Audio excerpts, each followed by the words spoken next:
Olá para todos, estamos aqui então para o nosso primeiro plantão da disciplina de instrumentos, especialização em célula.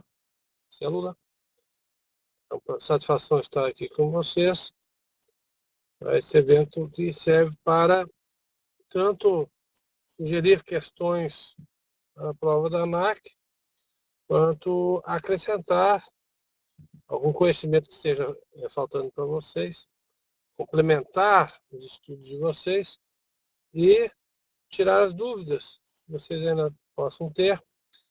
Então, nós temos aí questões com 4 respostas cada uma, apenas uma correta. São questões que podem ser tanto diretas quanto de raciocínio, enunciados longos, respostas curtas, enunciados curtos com respostas longas, e assim por diante. Interessante é que vocês respondam as perguntas, aos questionamentos, selecionem sua alternativa que vocês acham mais correta, mais adequada, sem consultar a apostila, sem fazer buscas no PDF, sem fazer buscas na internet. Respondam com aquilo que vocês já adquiriram de conhecimento até o momento e tentem tirar suas conclusões, buscando a resposta que vocês acham mais adequada. Isso porque aqui é o momento de errar. Aqui você pode ter um raciocínio, pode vir a ser equivocado e vocês têm a oportunidade de corrigir esse raciocínio. Se vocês ficarem consultando respostas antes de respondê-las, vocês não vão ter a oportunidade de testar a capacidade de vocês. Boa noite, Gabriel. Seja bem-vindo. Satisfação tê-lo a bordo. Muito bom. Então, responda com o que você já sabe, já tem de conhecimento adquirido. Tá? Não pesquisa, não olhe na apostila, porque isso é uma excelente oportunidade de vocês, como se diz, apararem as arestas. Né? E nós estamos aqui para isso. Nós vamos iniciar aqui iniciamos com o vídeo e o áudio. Quando eu vou tirar o vídeo, vai ficar apenas com som. No final eu retorno com a imagem também. O objetivo é que a gente deixe o sistema mais leve, né? Não atrapalhe nosso momento aqui, nosso evento, tá? E ao mesmo tempo mantenha vocês focados na apresentação, tá? O que é o ideal. É como se vocês tivessem aquela voz falando no ouvido enquanto estão fazendo uma prova, isso acontece, né? Então nós vamos ter a questão, as respostas e a explicação da resposta correta, né? Para que vocês possam, assim, sedimentar os conhecimentos. Vamos lá, então? Com licença, no final eu retorno. Então é isso, pessoal. Sabemos, então, que nós temos instrumentos de voo, instrumentos de navegação, instrumentos de motor e instrumentos diversos, outros, voltímetro, voltamperímetro, relógio, estão entre os considerados diversos, considerados outros. Mas para que servem os instrumentos? Eles servem para atribuir valores numéricos, né? Ou valores analógicos, valores de imagem, a quantidades físicas, a grandezas físicas não palpáveis. Então, pressão é uma coisa que não é palpável. Mas se eu disser que um pneu tem 30 PSI e disser que esse mesmo pneu está com 60 PSI, eu já sei que aquele pneu está com o dobro de pressão que estava inicialmente. Então, eu tenho condições de comparar parâmetros, eu tenho condições de medir grandezas, e dessa forma, comparando e medindo e comparando, eu consigo definir se aquela parte da minha máquina está funcionando bem, se o avião está reto e nivelado, se eu estou com 10 graus de nariz para cima, cabrado, né? Se o meu motor está na RPM correta, se eu estou voando para o local correto. Então, tudo isso são referências. Eu tenho que comparar com valores previamente definidos. Norte, graus. Então, no 0 graus, se eu estou voando qualquer coisa que não seja 0 graus, eu não estou voando para o norte, eu estou comparando valores. Tranquilo? Lembrando também que a disposição do painel frente ao piloto, depois que foi convencionado, ele é mundialmente padrão. Temos sempre um horizonte artificial, independente da apresentação dele. Pode ser aquela bolona no meio, né? Aquele relojão no meio, céu em cima, terra embaixo, ou pode ser igual está aqui, a tela toda, terra embaixo, céu em cima, né? Que é o ideal do voo, né? Melhor do que voar de dorso. Mas, enfim, nós temos sempre um horizonte à frente do piloto, um velocímetro à esquerda, um altímetro à direita e algum dispositivo que me mostre para onde estou voando embaixo, essa configuração em T. Isso é padrão. Tá? O padrão também são os instrumentos de motor no console, na console central e caixas de comunicação. Tá? Mas aí vai variando do tamanho da aeronave, quantidade de equipamentos, complexidade de equipamentos, complexidade de funcionamento da aeronave e necessidades, principalmente necessidades de informação que se tem e que se precisa disponibilizar para o piloto e para o mecânico. Tá? Vamos lá, então? Primeira questão, primeira experiência. Veja que a questão aqui é simples e direta. O CELSIM serve para indicar o quê? Posição de trem de pouso, fluxo de combustível, pressão de admissão ou geração de tensão CC, corrente contínua. Vou deixar à disposição de vocês 15 segundos para responder. Depois eu retorno para nós discutirmos a resposta correta. Gabriel, você que está a bordo, pode responder, eu vou aguardar você responder.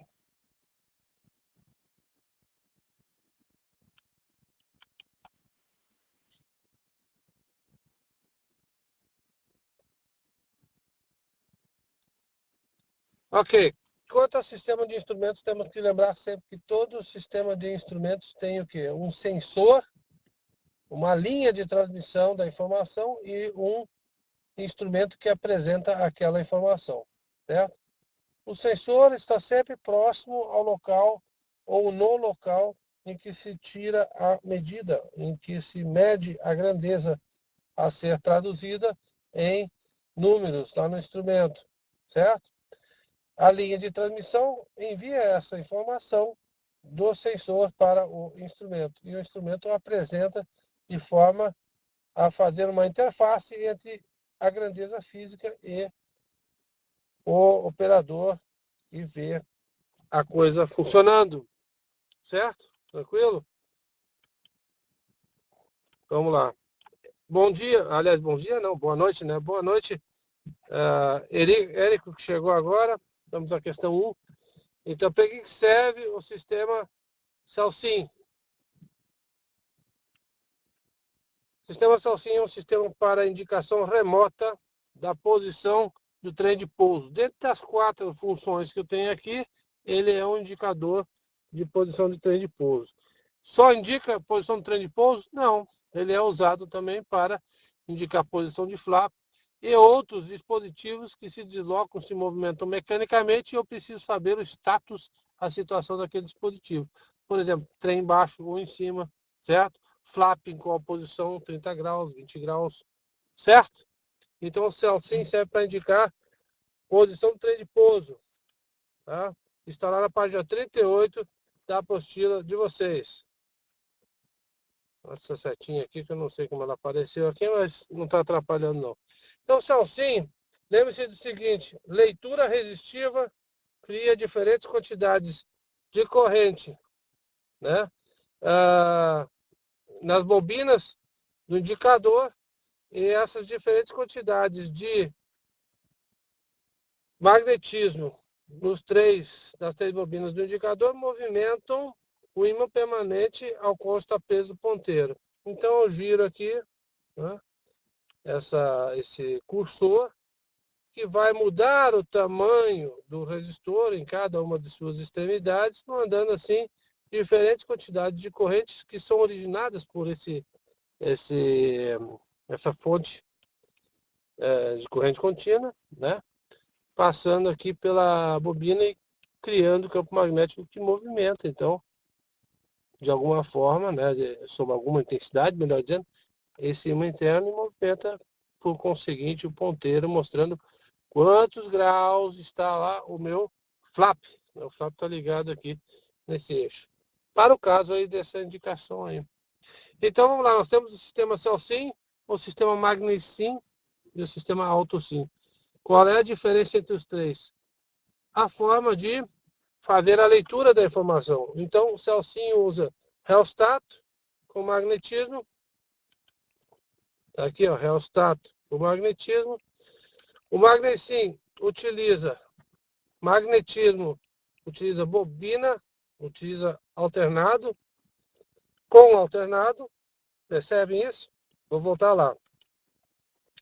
CellSym, reostato com magnetismo.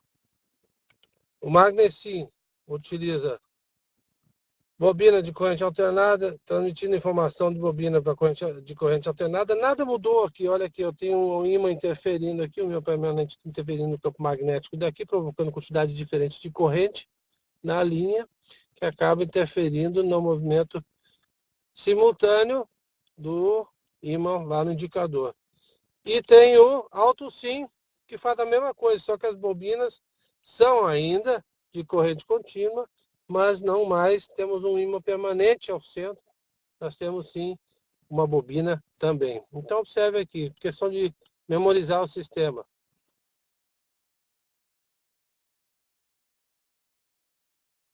Questão de memorizar o sistema. CellSym, reostato com magnetismo, corrente contínua. MagneSym, corrente alternada de bobina, transmite informação de corrente alternada para a bobina lá no instrumento, certo? E o AutoSym, que é a mesma coisa que o MagneSym, só que em vez de ter o ímã permanente lá no centro como rotor, eu tenho também uma bobina de corrente alternada. Ficou claro isso para vocês? Memorizaram? CellSym, reostato com ímã, né, com bobina. MagneSym, corrente alternada, bobina, transmite informação para corrente alternada, bobina, certo? E AutoSym, o ímã permanente do sensor e do indicador, deixa de ser permanente e passa a ser também uma bobina de corrente alternada. Vamos lá, questão 2. Como funciona a indicação de pressão de óleo utilizando tubo de Bourdon? Questão de enunciado de tamanho médio, vamos dizer assim. Respostas do mesmo também tamanho médio, mas resposta simples, fácil, rápida, prática, direta. Como funciona a indicação de pressão de óleo no motor utilizando tubo de Bourdon? 15 segundos para vocês responderem.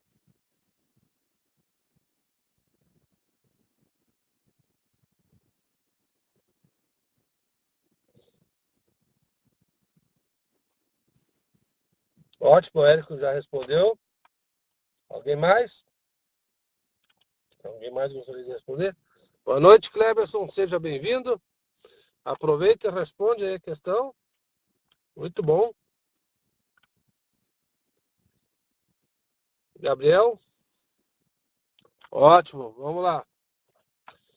Como funciona a indicação de pressão de óleo utilizando tubo de Bourdon? Ora, o tubo de Bourdon é um tubo dentro do qual circula, né? Dentro do qual se insere, melhor dizendo, não circula, mas dentro do qual se insere um fluido. Quando eu meço pressão de óleo, esse fluido é o próprio óleo, que eu estou querendo saber a pressão que está exercendo na linha. Então, o tubo de Bourdon, ligado diretamente ao sistema de óleo do motor, sofre a deformação pela ação da pressão deste em seu interior. O tubo de Bourdon está na página 11 da apostila de vocês. É esse tubo oco que pode ter o formato de letra C, como nós temos aqui, mas pode ter outros formatos também. Fundamental é que ele é oco e dentro dele está o fluido do qual eu quero medir características. No caso do óleo de motor, pressão. Pode ser temperatura? Pode. Também pode. Por quê? O óleo aquecido, ele dilata, ele movimenta o tubo de Bourdon. Tá? Não se esqueçam também que esse funcionamento é mecânico, é direto, é simples, muito prático, mas não pode ser utilizado em qualquer lugar. Por quê? Porque as linhas de ligação entre o fornecimento do fluido e o instrumento não pode ser muito distante, não pode ser muito grande essa linha, porque senão haveria perdas e chances de pane. Tranquilo? Então é isso aí, enche o tubo, a pressão do óleo aumenta, a letra C se abre, puxa essa alavanquinha, mexe o setor, gira o pinhão e indica lá a quantidade de pressão que está previsto pela calibragem do instrumento para aquele sistema. Pressão caiu, a letra C fecha, volta a movimentar a alavanquinha, gira o setor, gira o pinhão e mostra essa queda de pressão. Tranquilo? Vamos lá, próxima. Qual a finalidade do piloto automático? Questão curta, questão muito simples e a pessoa costuma como se diz, se enrolar com essa questão devido à simplicidade. Tá? Resposta bem direta, ela é simples, ela não necessariamente fácil, justamente por poder gerar confusão, mas está tão na cara que a gente acaba dizendo, achando que é pegadinha e não é. 10 segundos para responder.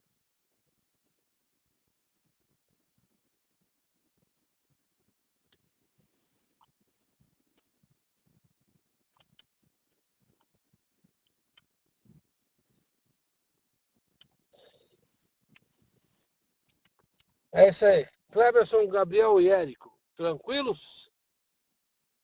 Lembre-se, não olhe na apostila, respondam com aquele conhecimento por hora adquirido. Finalidade do piloto automático: simplesmente reduzir o trabalho, o esforço e fadiga no controle do avião durante voos muito longos. Aquelas tarefas repetitivas, por exemplo, se você está voando e a atmosfera não está estável, então o avião fica subindo um pouquinho, descendo um pouquinho, virando para um lado, virando para o outro, mexendo asa, baixando o nariz, baixando cauda, subindo o nariz. Então o piloto, como se diz, teria que levar o avião na mão, o tempo todo fazendo essas pequenas correções, ficando o tempo todo ligado nos instrumentos, para ver se não mudou de proa, para ver se não mudou de altitude, e isso é chato, né? Isso é maçante. No voo curto, quando o cara está aprendendo, é até divertido, mas depois que entrou na massa do sangue, como se diz, entrou na veia, aí aquilo começa a se tornar uma coisa boring, uma coisa chata, uma coisa cansativa, repetitiva. E é nesse momento que é delegado ao piloto automático a tarefa de fazer os trabalhos repetitivos, tá bom? Evitar que o piloto cometa erros de manobras de navegação, não é. O piloto automático não evita isso, tanto é que muitas vezes é o próprio piloto automático que derruba o avião, porque o piloto humano não soube explicar para o piloto automático o que ele queria que fosse feito. Né?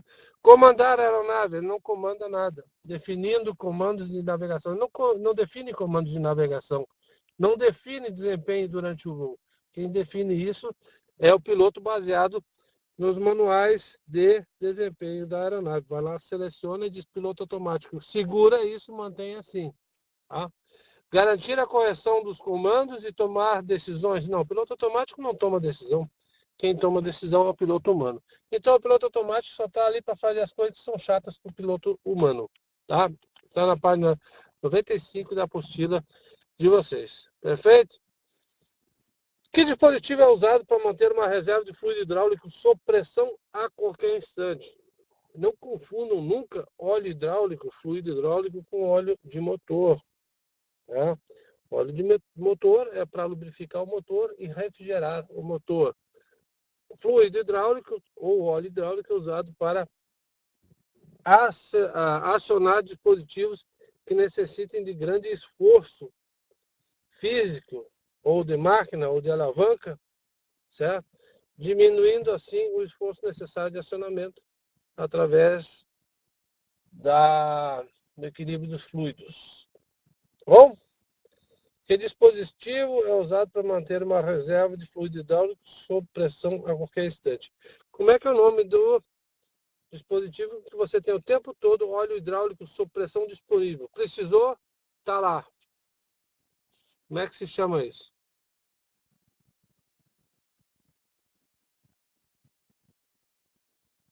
Ok? Podemos prosseguir? O nome é tão simples. Vamos lá.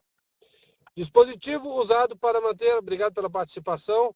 Dispositivo usado para manter uma reserva de fluido hidráulico sob pressão a qualquer instante. Está lá, está disponível, é chamado de acumulador de pressão. Bomba de recalque é a bomba de reforço do combustível, certo? É a bomba que garante pressão na linha de combustível. Compressor de fluido hidráulico, não existe. Reservatório hidráulico, só guarda fluido hidráulico. Ele não tem pressão, certo? Agora, o acumulador de pressão é o dispositivo que é usado para manter uma reserva de fluido hidráulico sob pressão a qualquer instante. O acumulador de pressão já diz, ele acumula pressão hidráulica. Está ali disponível. Opa, vou baixar o trem de pouso. Aciona o trem de pouso, a pressão já está lá para colocar em funcionamento o trem de pouso. Ficou claro isso? Tranquilo? Cleberson, Érico? Tranquilo? Gabriel, está na área ainda? Vamos lá. Está lá na página 12 da apostila de vocês. Está aqui o acumulador de pressão hidráulica, tá? Parece o Minion, tá? Aquele bonequinho do desenho, né? Então aqui dentro, vocês podem até ver que ele tem um indicador de pressão hidráulica. Quando o sistema está operando, a pessoa vai lá e olha se o reservatório está com a pressão correta para funcionamento do sistema. Tá? Esse aqui é um tubo de Bourdon, em que a pressão do óleo entra dentro dele, a linha está direto ao lado aqui e traduz essa informação para um instrumento. Está claro isso para vocês? Tranquilo? Então nós temos aqui várias linhas, né? Válvula de alívio de pressão do reservatório, está aqui, né? Linha de abastecimento e retorno, indicador de quantidade, certo? E nós temos aqui embaixo dreno, e também temos linha de suprimento EDP e linha de suprimento ACMP. Puxa, mas o que é isso? Não, Cleberson, isso é usado apenas, o acumulador de pressão hidráulica é usado apenas em aeronaves que necessitem de pressão de fluido hidráulico disponível para acionar determinados dispositivos. Aeronaves muito grandes utilizam pressão hidráulica, inclusive, para acionar superfícies primárias, leme, profundor, aileron, né? Aeronaves menores, elas podem utilizar o acumulador de pressão, quando o tem, para acionar trem de pouso e recolher trem de pouso, certo? Mas não necessariamente você vai ter um acumulador de pressão.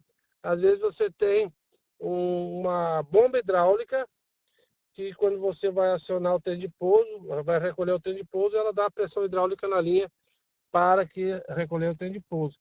E o acionamento é por gravidade. Soltou, baixou o trem de pouso, deu certo, travou, só o recolhimento é feito por pressão hidráulica. Aí depende do modelo do avião. Tá? Por exemplo, um avião de porte pequeno, por assim dizer, e que tem um acumulador de pressão hidráulica, é o Tucano T-27 da Força Aérea. Ele é uma aeronave de adaptação à aeronave de grande desempenho, e o sistema de trem de pouso dele trabalha com um acumulador de pressão. Tá? Então não quer dizer que avião pequeno não tem. Pode ter, pode não ter. Geralmente, aviões de pequeno porte, nível, vamos dizer assim, Cessna, né? que tem necessidade desse tipo de acumulador de pressão hidráulica, eles já são aviões de uma categoria mais potente. Por quê? Esse negocinho aí pesa. Esse acumulador, esse reservatório aí pesa. Eu não gosto de chamar de reservatório porque depois gera confusão com o reservatório de óleo. Então eu vou chamar o tempo todo de acumulador para não gerar essa confusão, tá? Mas isso pesa. Então você tem que ter aquele equilíbrio entre desempenho da aeronave e necessidade efetiva do dispositivo, tá? Por exemplo, então, continuando, depois vou mostrar um exemplo.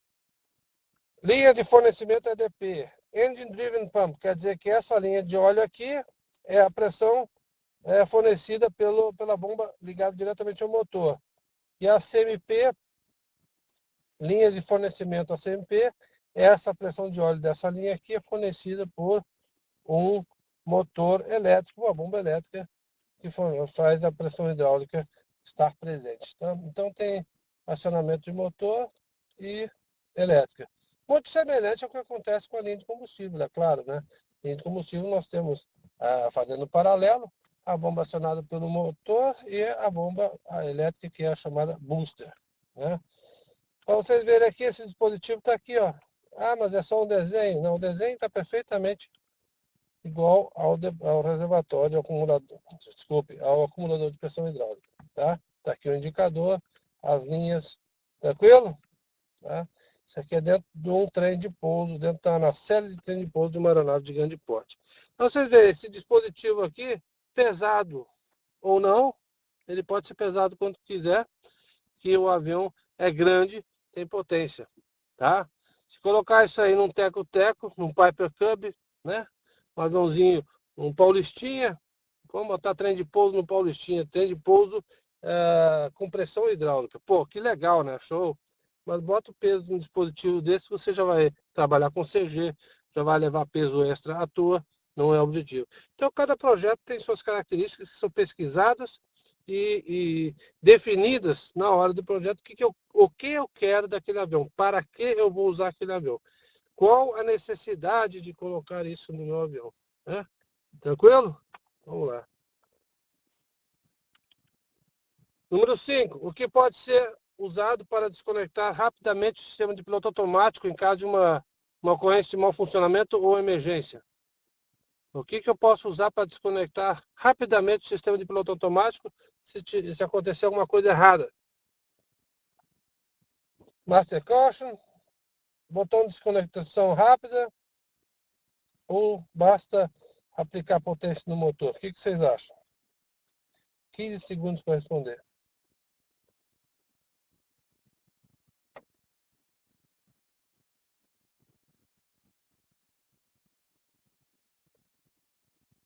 Vamos lá. Eu estou numa situação difícil, complicada. Eu preciso desconectar o piloto automático. Vamos dizer que eu entrei no mau tempo e o piloto automático não está resolvendo o meu problema, não está estabilizando, conseguindo estabilizar o avião. Eu tenho que pegar e botar a mão no manche. Eu tenho que pilotar na mão.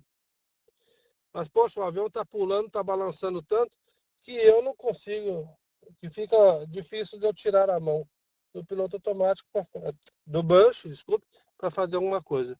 Então, se eu estiver numa situação difícil, eu tenho o botão de desconexão rápido do piloto automático no manche. É só clicar e ele desconecta na hora. Eu não preciso nem mexer os braços, eu continuo segurando o manche. Tá? Está lá na página 100 da apostila de vocês. O que pode ser usado para desconectar rapidamente um sistema de piloto automático em caso de ocorrência de um mau funcionamento ou emergência é um botão de desconexão do piloto automático no manche. Está aqui esse botãozinho. Veja bem, ó. Estou voando, é só colocar o dedo, clique. Está livre o avião, está na mão do piloto. O piloto automático não faz mais nada. Tá claro? Ficou tranquilo? Então vamos lá. Qual a utilidade dos indicadores de sucção? Essa questão costuma cair também em prova. Simples, direta. Para que serve o indicador de sucção? 15 segundos para responderem.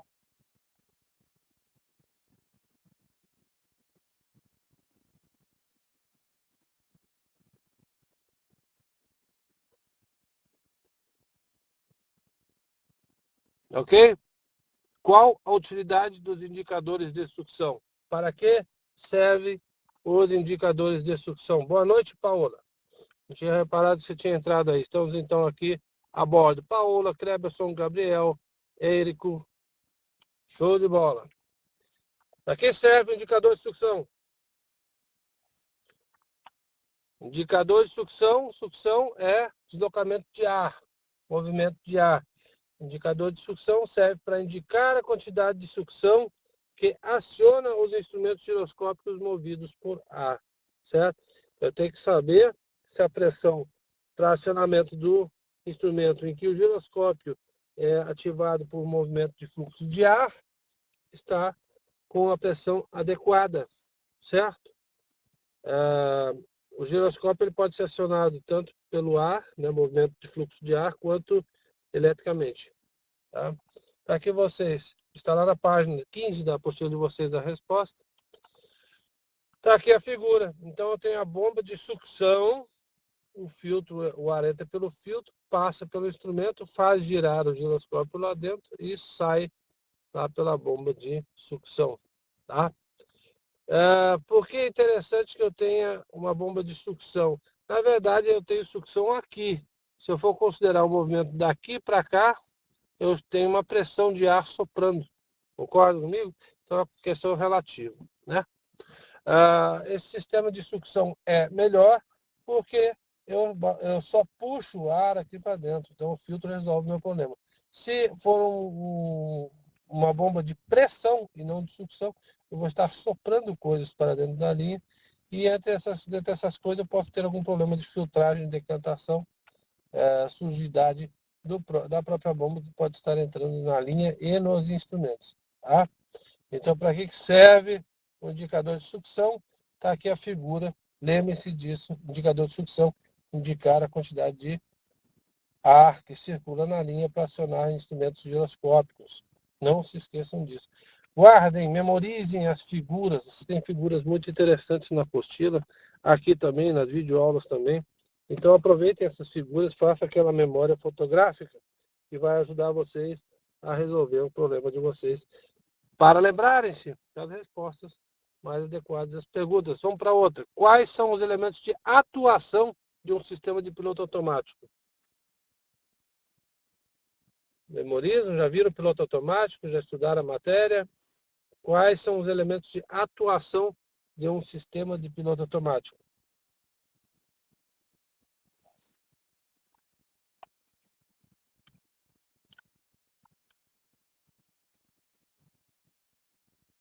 Mais alguém vai responder? Ok. Sou o gongo. Quais são os elementos de atuação de um sistema de piloto automático? São os servos, certo? O que é um servo? Servo é aquele dispositivo que movimenta a superfície secundária para poder estabilizar a aeronave e ou comandar a primária, a superfície primária, para que a aeronave tome a atitude que eu pedi que ela tomasse. Certo? Que o piloto pediu que ela tomasse. Está lá na página 102 da apostila de vocês. Elementos de atuação do piloto automático são os servos. Lembre-se dessa figura.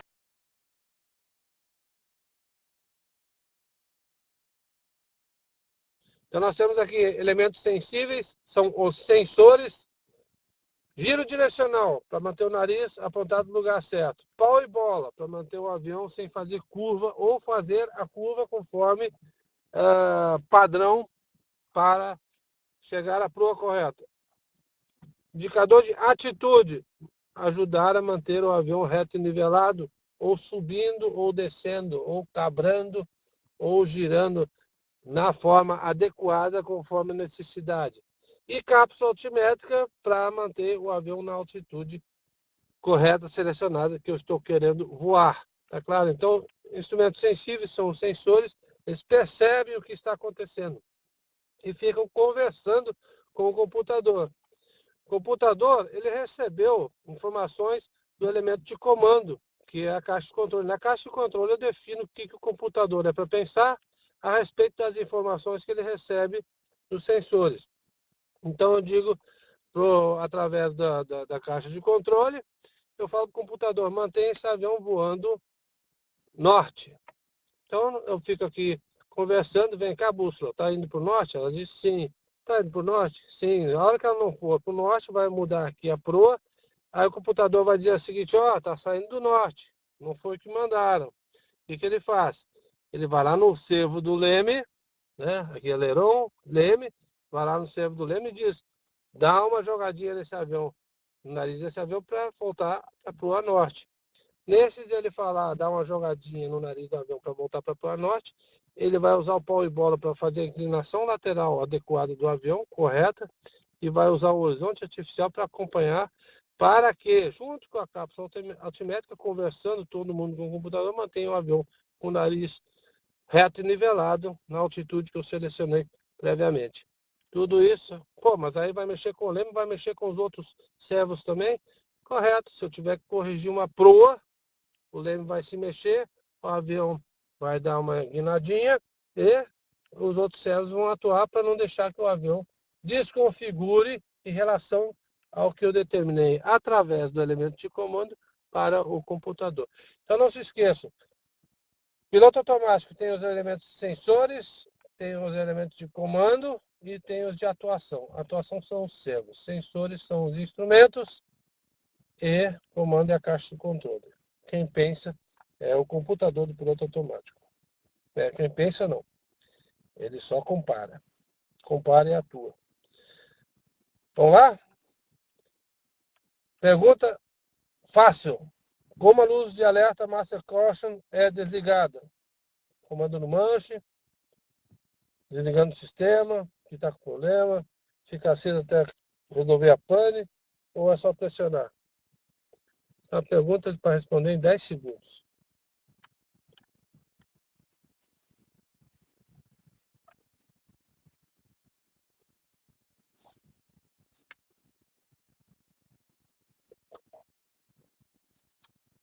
Podemos ir?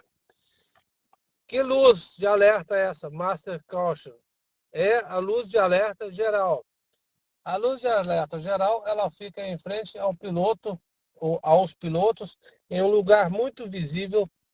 Ela é âmbar, ela pisca forte para indicar, opa, estamos com um problema, veja qual é. Ela não diz qual é o problema, ela só diz, ela dá aquele alerta geral inicial. Estamos com um problema, veja o que está acontecendo. Tá? Ela começa a piscar, para desligar ela, basta pressioná-la. Está lá na página 107 da apostila de vocês. Tá? Então está aqui, ó. Nós temos a luz, nós temos o painel anunciador, tá? de problemas, e nós temos a Master Caution. Então o que acontece? Quando essa luz aqui começa a piscar, significa que eu estou com algum problema, tem que ir lá no painelzinho para ver qual é a pane. Como funciona? Sequência de funcionamento. Vamos dizer aqui, ó, trem de pouso esquerdo. Se essa luz acender mostrando que tem um problema no trem de pouso esquerdo, a Master Caution começa a piscar freneticamente vermelho na frente do piloto. O piloto, para não ter aquela luz piscando incomodando ele, aperta ela desliga. Mas a pane continua sendo alertada aqui no painel do anunciador, mostrando que o trem de pouso está com problemas. Quando é que essa luzinha aqui apaga? Se eu tirar a pane ou então se eu desligar o sistema. Tá? Bom, sabemos então que teve problema no trem de pouso esquerdo, esquerdo, guia, trem de pouso. A Master Caution piscou, eu desliguei ela, apertando ela, e a luzinha aqui de left gear ficou acesa porque eu não tirei a pane lá do trem de pouso, vai permanecer. Se um gerador der pane, poxa, o que vai acontecer? A mesma coisa. Vai ligar a luzinha do gerador, vai piscar a Master Caution, eu vou ver ela piscando, o piloto vai ver ela piscando, vai lá olhar, opa, temos um gerador em pane. Ele vai lá, aperta o botãozinho do Master Caution para não piscar mais, para não ficar incomodando. E aí, o que eu vou ter aceso no painel anunciador? A luzinha do gerador e a luzinha do trem de pouso esquerdo, que também já estava em pane. E assim, sequencialmente, a cada vez que alguma coisa der pane, coitado do piloto, a luz do Master Caution vai piscar para avisar ele para dar uma olhada no painel qual é o sistema que está em pane. Perfeito? Então, o Master Caution não desliga, o anunciador de motos permanece aceso até que resolva o problema. Aponte uma situação em que a buzina do alerta auditivo da aeronave soará. Situação em que a buzina do alerta auditivo da aeronave soará. Isso está numa tabela na apostila de vocês, tá? Uma tabela de pane, né? Que diz assim, quando é que vai... O que vai acontecer se o trem de pouso não baixar? O que vai acontecer se o flap não atuar? Tá? Então, diga, uma situação em que a buzina de alerta auditivo da aeronave vai fazer barulho. Vocês não precisam decorar, memorizar aquela tabela. Mas convém que vocês olhem eventualmente a pane, né? Olhem a coluna, o que está acontecendo e mentalizem qual é a consequência daquela pane, né? Como o avião vai se manifestar. Tá? Vamos lá? Situação em que a buzina do alerta auditivo da aeronave soará. Se as manetes estiverem retardadas, recolhidas, puxadas para trás e o trem de pouso não estiver embaixo, travado. Por que isso? Isso é um sistema de alerta para evitar que o piloto pouse com o trem de pouso recolhido. Isso vai acontecer só no pouso? Não necessariamente. Se eu estiver voando a 10 mil pés, recolher as manetes para retardar elas todas, o avião vai dizer o seguinte: poxa, recolheu o motor, cortou o motor e não baixou o trem de pouso. Ele vai avisar também. Pô, mas eu estou a 10 mil pés, não preciso de trem de pouso. Só que ele vai te avisar, porque ele é feito para isso. Eu venho para o pouso, vou tirando a manete, devagarinho o motor para o avião descer, eu fazer o arredondamento, pousar. Se eu não baixar o trem de pouso, a manete recolhida vai acionar a buzina para avisar que eu não estou com o trem de pouso baixado. Ficou claro isso para vocês? Tranquilo? Tá? Problema elétrico do que? De pane? Não necessariamente. Tá? Problema elétrico na buzina ou da buzina? Tem o sistema de alarmes que são auditivos ou de luz. Depende do tipo de avião. Eu sempre vou repetir, isso vai ser meio repetitivo, né? Depende do projeto do avião. Tem determinados alarmes que são apenas de luz, tem determinados alarmes que são luz e som. Tá? Problema elétrico. Normalmente, num avião comum, não vai acionar buzina. Tá? Vai apenas piscar a master caution, igual nós vimos na questão anterior, e acender a luz no painel de alarmes. Em aeronaves modernas, né, últimas tecnologias, Embraer 190, 170, 145, né, Airbus, o que acontece? Sabemos que conforme o tom do áudio, né, se for o nível de tom, que é gerado pelo áudio do sistema, conforme a intensidade dele, conforme quanto mais agudo ele for, quanto maior a frequência dele, de áudio, mais irritante ele é. E mais vai chamar a nossa atenção. Então, o que tem acontecido no sistema de alerta, existe aquele alerta confortável, só está dando um toque, existe o alerta de aviso, para dar uma olhada, existe o alerta dizendo, já está acontecendo uma coisa errada, tome uma providência. Isso é sempre associado à cor. Por exemplo, se uma coisa só para dar uma olhadinha nisso, por exemplo, acabou o café na cafeteira. Vamos chutar um exemplo, bobo, mas serve para ilustrar. Você está voando no seu jatão lá e aí acabou o café na cafeteira. Aí ele vai fazer assim um ruído bem grave, pum, bem grave mesmo, para não perturbar, e vai acender a mensagem azul lá no painel dizendo, acabou seu café. Tem algum problema? Se você achar que não tem problema, aquilo não vai derrubar o avião. O café não derruba o avião, então beleza, tá tranquilo. A outra, um alerta médio. O seu gerador está com a tensão caindo gradualmente. Ele vai dar um tom um pouco mais alto, um pouco mais agudo, e vai acender uma luzinha amarela. Depende da cor, depende do fabricante, né?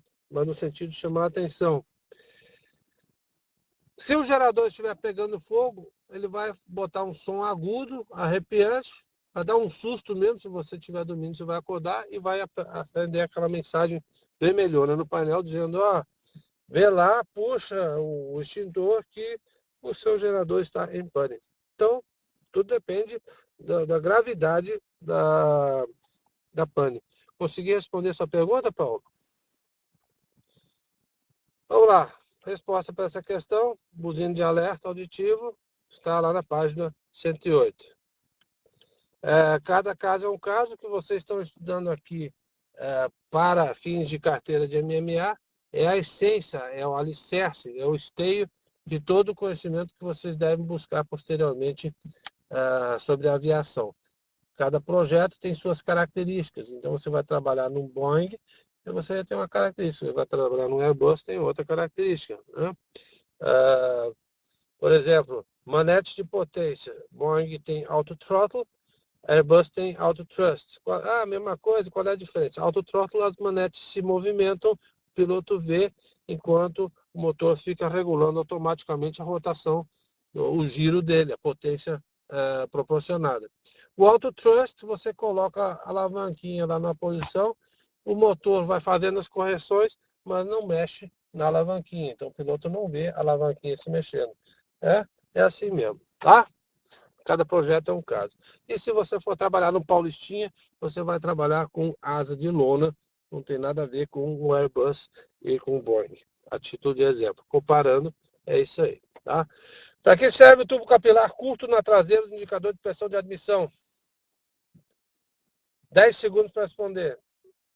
Primeiro, indicador de pressão de admissão, também chamado de manifold.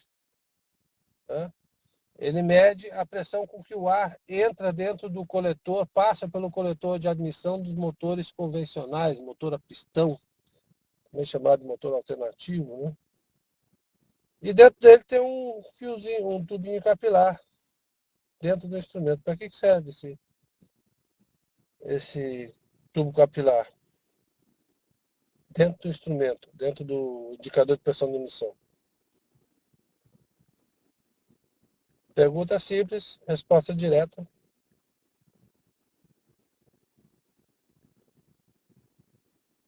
Para responder essa questão, você tem que mentalizar, trazer à cabeça de vocês a figura do instrumento, né? Para então interpretar. Para que serve esse tubinho? Vamos lá? Para que serve o tubo capilar curto na traseira do indicador de pressão de admissão? Ele age como dispositivo de segurança para prevenir danos ao instrumento por possível retorno de gases do motor. Retorno de gases. No motor, leia-se retorno de chama. Né? Sabe o que é isso? Quando existe uma explosão dentro do cilindro, né? Dentro do cilindro para movimentar o pistão, e parte dessa pressão, por falha de ajustamento das séries da válvula, essa explosão entra para dentro da admissão. Poxa, a admissão só é para ir em direção à câmara de combustão, não é para vir da câmara de combustão para tubo de admissão. Isso se chama retorno de chama, está lá na página 17 da apostila de vocês. Aqui, ó. Então, aqui só sai, né? Sucção, sucção, sucção. Se der um retorno de chama, vai ser uma pressão muito forte querendo entrar no instrumento. E aí estragaria todo o sistema de cápsulas, né? Que tem lá dentro, de diafragmas. Então, esse ar, quando entra aqui dentro, ele perde velocidade nessa serpentina e não provoca danos ao instrumento. Certo? Quais fatores afetam a capacitância de um capacitor? Pergunta clássica. 10 segundos para responder.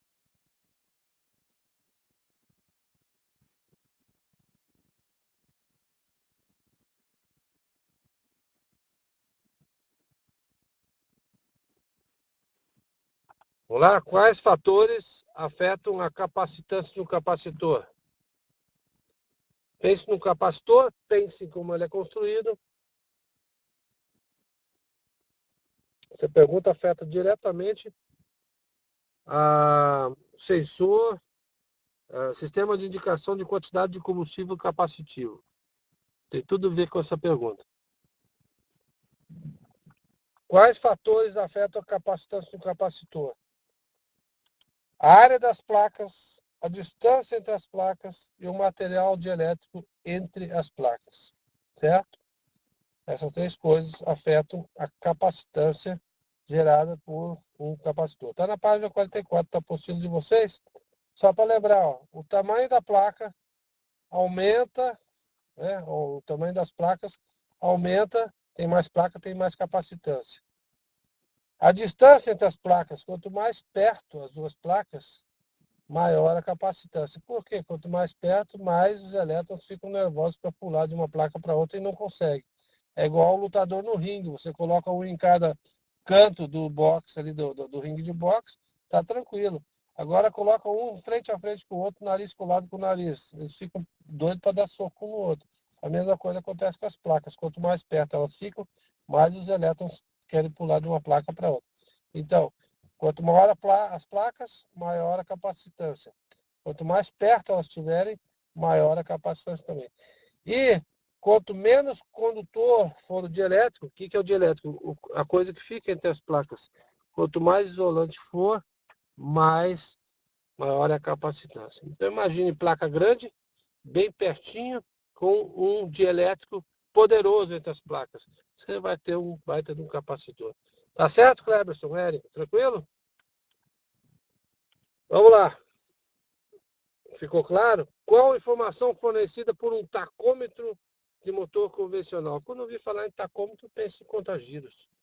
É a mesma coisa. Tá? Qual a informação fornecida por um tacômetro de motor convencional, motor a pistão? Qual é a informação que o contagiros do motor a pistão fornece? 10 segundos para responder.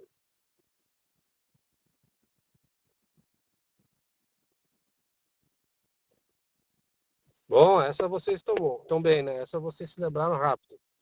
Contagiros do motor convencional, ele mostra a rotação no eixo de manivelas, árvore de manivelas, virabrequim do motor. É tudo a mesma coisa, tá? Poxa, se mostra a rotação do eixo de manivelas, né? Velocidade de rotação do eixo da turbina. Não tem turbina no motor convencional, né? Torque transferido para o eixo da hélice é uma coisa de motor turbo-hélice, né? E rotação do eixo de acionamento das válvulas, nada a ver, árvore de câmbio. O motor convencional mostra a rotação do eixo de manivelas do motor. Tá? Página 50 da apostila de vocês. Está aqui o contagiros. Lembrando que o motor convencional, se você não souber nada, olhar para o contagiros, poxa, não me lembro, é só ver que o contagiros do motor convencional vem escrito RPM e a rotação é bem inferior, né? Bem menor, bem baixa, né? Mais baixa até do que um carro. O carro vai 6.000, 8.000, né? Aqui está 2.500. Por que é melhor que a rotação do motor a pistão de um avião seja mais baixa? Ora, menos desgaste, menos a produção de calor, né? Calor não utilizado. Aliás, você sabe que apenas 25% de toda a energia de calor produzida por um motor a pistão é utilizado para tracionar o veículo, né? A hélice, no caso do carro, o motor, a roda, né? 75% da energia produzida pelo motor a pistão é jogado fora, na forma de calor, atrito e outros.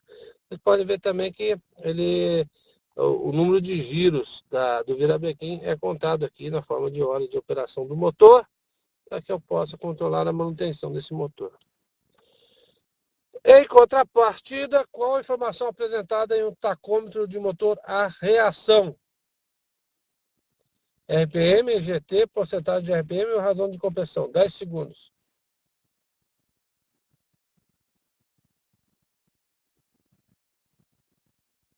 E agora?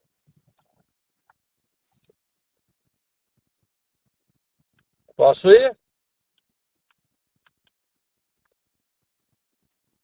Motor convencional. Contagiros mostra RPM. No motor a jato, apenas porcentagem de RPM. Tá? Então não se esqueçam disso. Contagiros de motor a pistão é RPM. Contagiros de motor a reação, motor a jato, é porcentagem de RPM. Está na página 15 da apostila de vocês. Tá aqui, ó. 100% significa que eu estou girando o máximo possível para aquele motor sem danificá-lo para produzir o máximo de potência. Tá? Não se esqueçam disso. Motor convencional, contagiros, RPM. Motor a reação, contagiros, porcentagem de RPM. Tá? Como é medir a temperatura dos gases de escapamento dos motores a reação? Essa eu vou deixar 10 segundos também. Como eu tiro a temperatura, a informação de temperatura dos gases de escapamento de um motor a jato?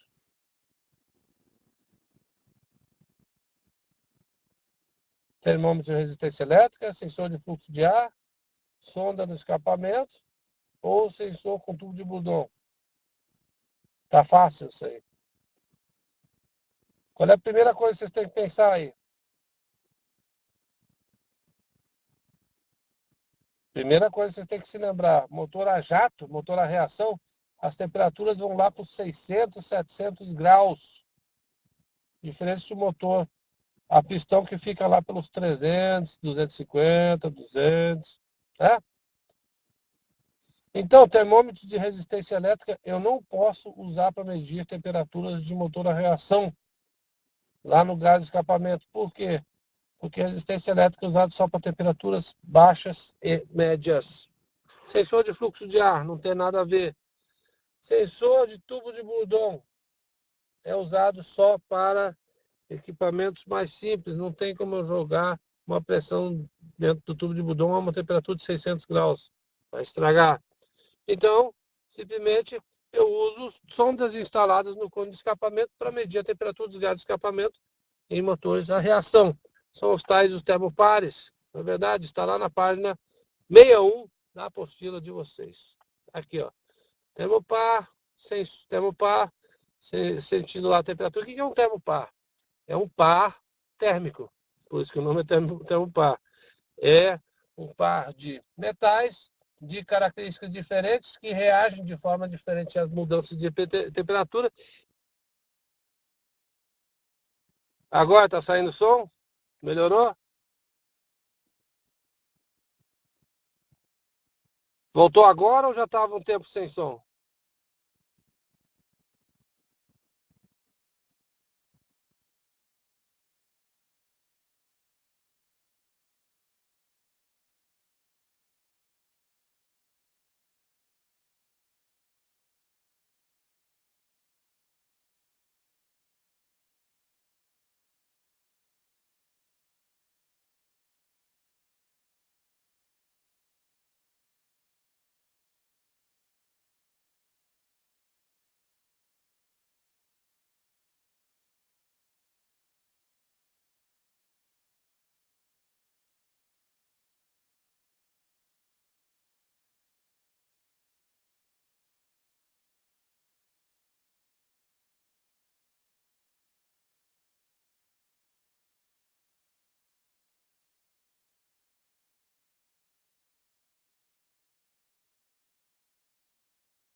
Agora está saindo som? Melhorou? Voltou agora ou já estava um tempo sem som?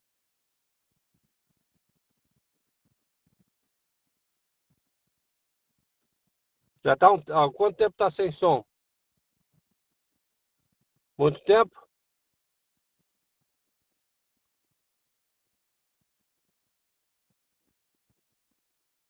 É porque voltou agora aqui. Apareceu para mim aqui agora. Eu não tinha reparado. Ah, tá. Desde essa pergunta. Ótimo. Ufa! Achei que tivesse sumido antes. Então, pane a baixa altura recuperado. 3 minutos? Então vocês perderam o quê? 2 questões? Uma questão só, né? Só essa aqui. Beleza. Vamos lá. Só para retribuir vocês aqui. 1 minuto só? Então tá bom. Questão 14 ainda tinha som, correto? Sondas instaladas no cone de escapamento são pares bimetálicos. Opa, então beleza. Se ainda tinha som, só perderam parte da 15. Está aqui, aparecendo aqui no meu indicador aqui, que agora... Obrigado pela participação, por isso que é importante vocês estarem presentes. Tá? Tinha sumido aqui, não cliquei em nada ali, sumiu do sistema mesmo. Sistema da pane, avião da pane, carro da pane. Vamos lá. Mas agora que o som voltou, não se esqueçam, vou repetir então para vocês. Pares bimetálicos, memorizem isso. Ferro Constantin é motor convencional, motor a pistão. Cobre Constantin, motor a pistão. Cromel e alumel, motor a reação, motor a jato. Cromo e Constantin, só para dispositivos de alerta de fogo. Tá? Par metálico mais utilizado no sistema de indicação de temperatura de motores a reação é o cromel alumel. Tá? Página 62 da apostila de vocês. Não se esqueça, pessoal.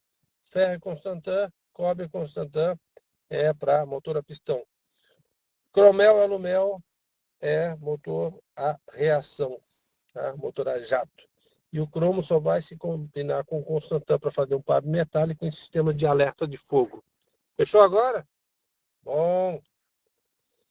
Qual a informação apresentada pelo sistema de indicação EGT? Aí a pessoa disse, putz, o que é EGT? Eu tenho que me lembrar o que é EGT. EGT é uma sigla. O que significa essa sigla? Vou dar a dica para vocês. EGT significa Exhaust Gas Temperature. Em inglês, né? Tem que saber? Sim, termos técnicos tem que saber em inglês. Certo? Qual a informação apresentada pelo sistema de EGT?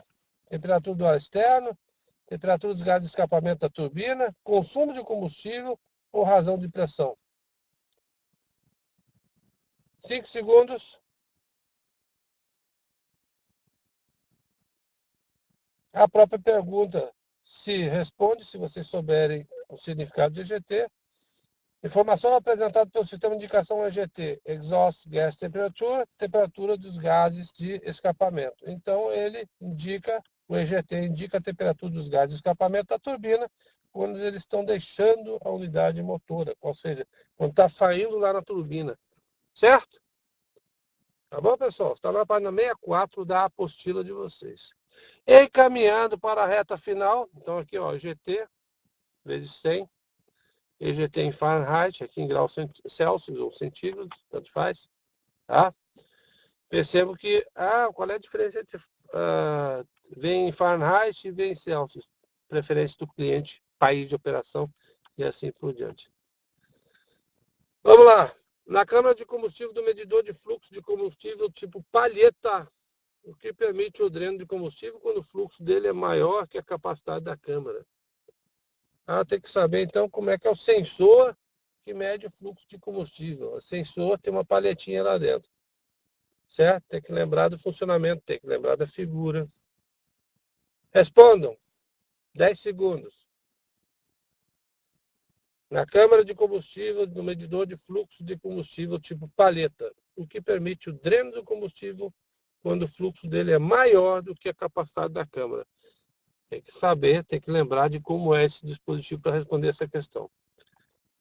Eu simplesmente tenho uma válvula de alívio. Está lá na página 69 da apostila de vocês. Então, nós temos aqui, ó, a paletinha, o fluxo de combustível vai passando, vai empurrando a paletinha e ela vai seguindo, vai gerando o sistema síncrono que vai movimentando o ponteiro lá no instrumento, mostrando a quantidade de fluxo de combustível, certo? Vai passando, vai passando. Mas, poxa, a pressão aumenta muito, né? Por algum motivo qualquer, não vamos entrar em detalhes agora, né? A paletinha chega no final do curso e começa por característica de construção, a atrapalhar o fluxo de combustível. O motor perde mais combustível, mas a paletinha está lá segurando o fluxo. O motor pode ficar com menos combustível que ele precisa para funcionar? Não. Então, o que acontece? Aumenta a pressão, aumenta a necessidade de combustível, essa válvula abre, a molinha aqui, e aumenta a vazão de combustível no fluxo direto aqui. Tá claro isso? Aí diz assim, poxa, mas então, por consequência, a indicação do fluxo de combustível vai lá bater no máximo e eu não sei mais quanto está passando. Certo? Certo. Mas é melhor você ter uma indicação falha do que faltar combustível para o motor funcionar. Simples assim. Tá bom? Vamos lá. O que move as bombas que geram pressão para as unidades hidráulicas dos aviões? Pergunta fácil. Tem que saber. Se não for fácil para vocês, no mínimo, vocês têm que saber. Por quê? Porque isso é do conhecimento geral, como eu falei, o alicerce, você tem que conhecer o que ajuda o avião a funcionar. O que move, o que faz com que as bombas que geram pressão hidráulica nos aviões funcionem. O que aciona essas bombas hidráulicas? O que aciona as bombas hidráulicas de um avião?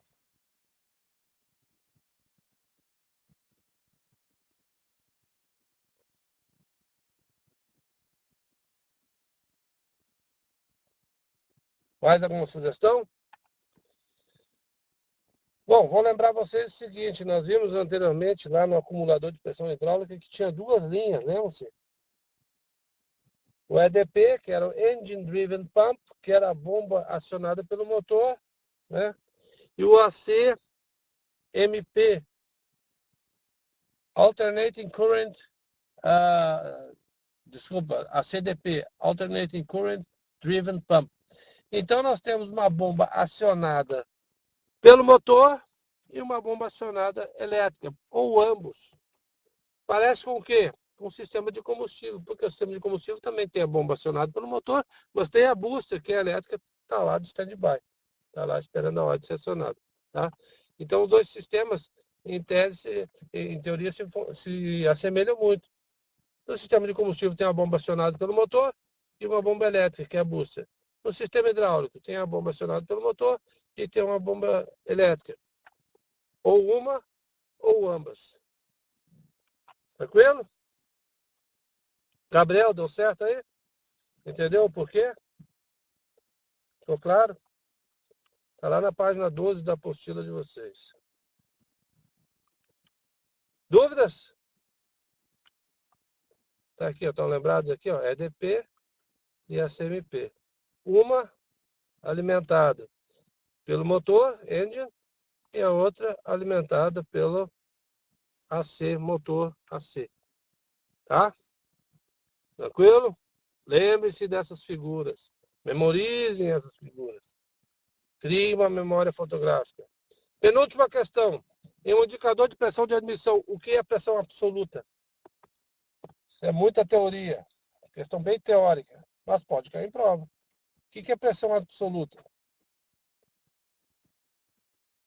Soma da pressão do ar com a pressão adicional do compressor, pressão fornecida pelo compressor, pressão corrigida por nível de voo, ou pressão fornecida pelos instrumentos giroscópicos. O que é pressão absoluta? 10 segundos.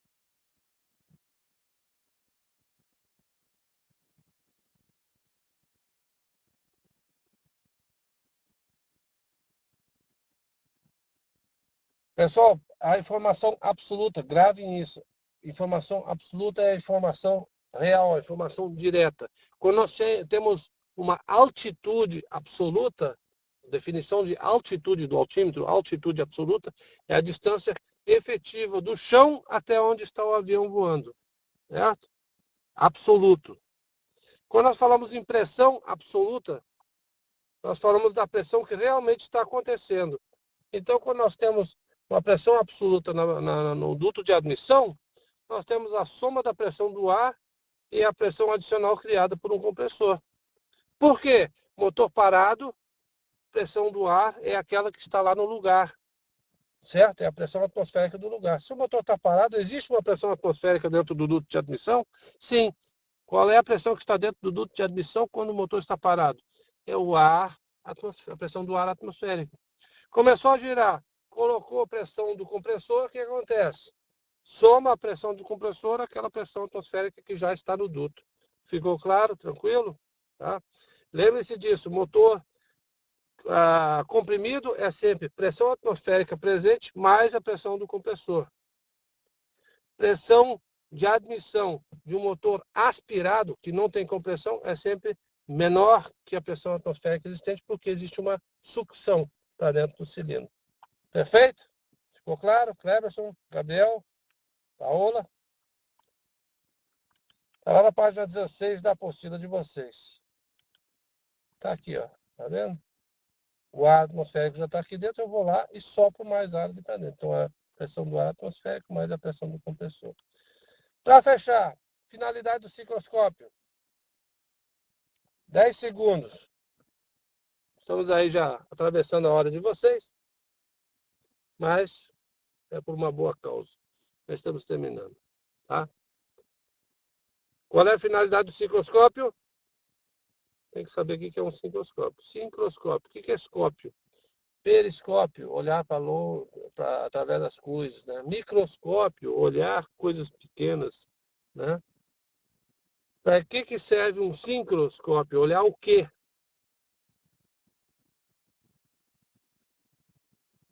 Mais alguém?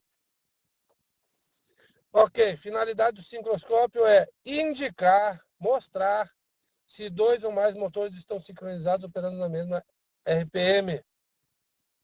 Ele não faz nada, ele não sincroniza. Quem sincroniza é o piloto mexendo nas manetes. Instrumento só serve para mostrar.